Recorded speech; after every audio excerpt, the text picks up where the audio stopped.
to staying with us. We're still reviewing the papers. Punch? Yeah. Ticket sales. Lagos tricycle operators lament extortion, seek intervention.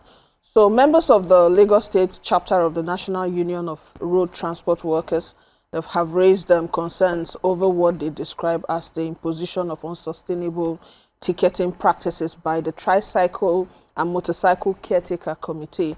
According to members who spoke to the Punch, operators have lamented that they give them exorbitant rates to pay, and they just share it and they tell them to pay a certain amount of money, irrespective of the fact whether you come in the morning or afternoon or noon, that it's really hard on them because you don't have too many tricycles operating, and by the time you distribute the certain amount to them, it's very high. They don't take profits home, and they've called on the NURTW to come and interfere and make sure that they sort the stuff out. Somebody, one of them, Alani Olabanji, a member of the Tricycle Owners and Operators Association of Nigeria under NURT at Ojodubega, complained. He said the number of tickets being forced on them daily is just not realistic.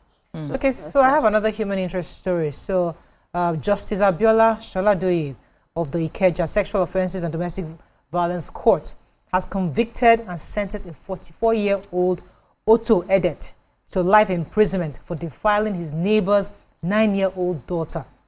The judge handed out the verdict on Tuesday, where she held that the prosecution was able to prove the one-count charge of defilement against Edet.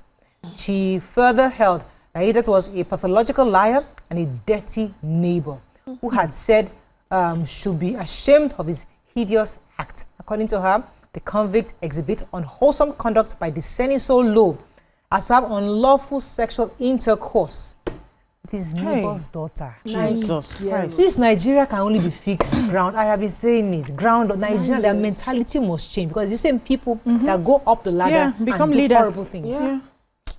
It's so sad. So sad. There's a there's a story, sexual, not directly, but 3 students in Ogun State are going to be prosecuted. The Ogun Poly, they said the university said they would sanction them, but what caused this thing would shock anybody, because one of the students found out that her boyfriend allegedly was cheating with another lady and called 2 of her friends to go and beat up the lady. The lady is not a student. These 3 are students. They said their mom was aware of it.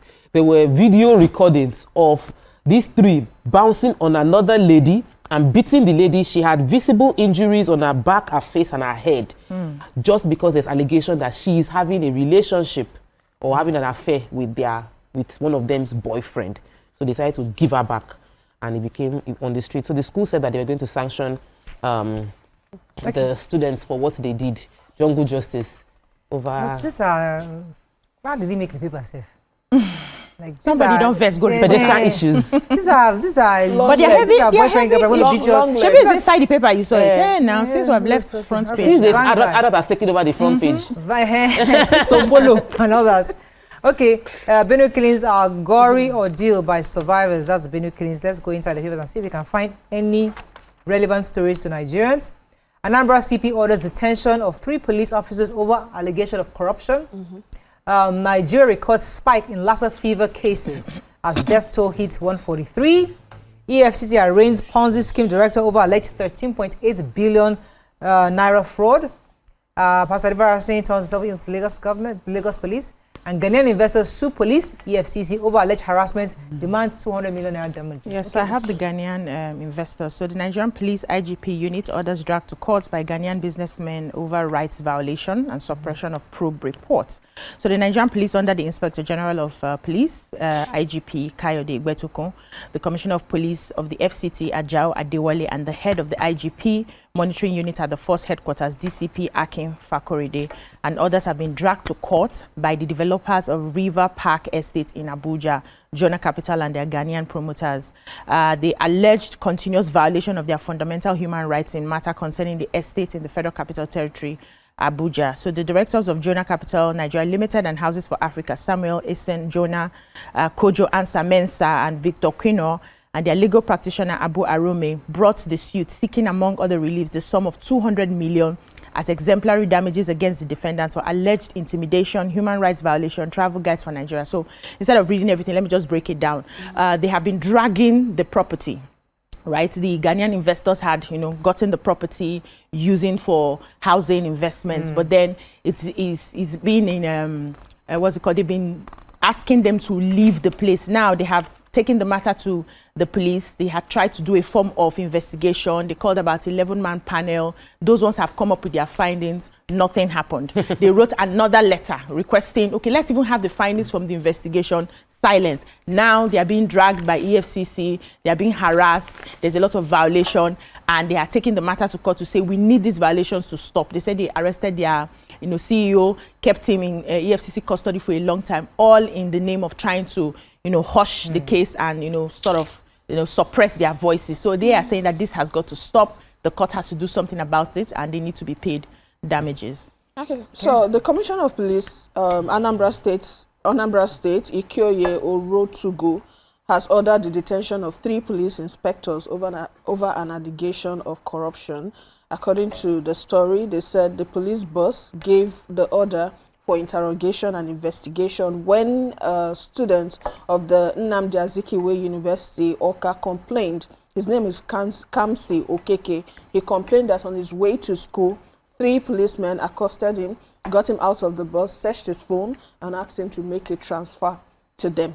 They did this, and he said he followed up. He went to the IG's office, that's Kayode Egbetokun, and he was able to assign the commissioner to look into the case, and he was able to identify the 3 policemen, and they're taking them for internal discipline, and also they are investigating the case. According to the commissioner, he says he's going to use them as example so that people will not lose trust in the police. Even as the students said, they said he used to dread police people after this incident, but after this tackling of these corrupt policemen, he has gained more confidence. So, that's a good one. Very good. When they do good, we applaud them. When they don't, we drag them out as well. Yeah. So the EFCC is also doing good. They have arraigned the Ponzi scheme director over 13.8 billion naira fraud. This one took place in 2019 to 2020. They were promising 10% to 15% return on investment per month for those who invested their money, and somebody dropped 10 million that he gathered from a set of investment. Somebody dropped 1 million. Actually, it wasn't 10 billion naira. A particular person gathered 10 billion naira and transferred it into this lady's account. They said the money wasn't, nobody was paid return on their investment. The money wasn't invested in anything. Rather, the money was spent. And so EFCC is currently investigating. Of course, the lawyer of the defendant said they should put her out on bail, but the case, that wasn't, yes, it wasn't approved, that the new bail condition hasn't been met. They will not even give bail conditions yet. The surprising thing is this happened in 2019 to 2020. Some people are still falling into the same trap right now. They are still going to do 10% per month investment because, like, who will give you 10% per month? Like, it's ridiculous. Yeah. Well. Okay, final paper. We have to go quickly. Nigerian Tribune, Mokwa floods help 700 persons still missing, says Niger government. Insecurity, we are tired of mourning, Senate declares. Rivers Senate screens Electoral Commission nominees, fault inclusion of non-indigenous by sole administrator. I'm not sure which other story you guys have here. But any story from Tribune? Tinubu's visit. Benue declares Wednesday walk-free day. Calm down on that story. That kind of story, we need to dissect it. But you can briefly tell us what is going on. So that, I don't want to touch the story because we have to talk about it. But what we have here is they've told them not to go to work. Just sit at home, work-free day for people of Benue because the president is coming. Jeez. Okay, so JAMB has already said that they were going to sanction 11 CBT centers, computer-based test centers, because of the irregularities, alleged irregularities that they feel that the CBTs were complicit in what happened in those places. He said that, and then they said there were 50 candidates that had infractions and they were dismissed from participating in any activities of JAMB as well.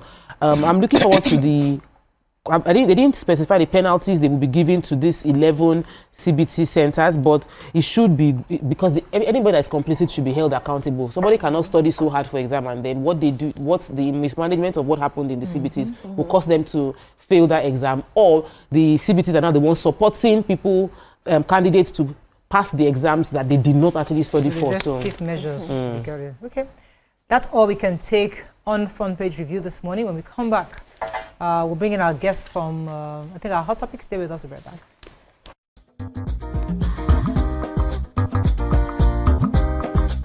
Stay tuned. Your View will be right back.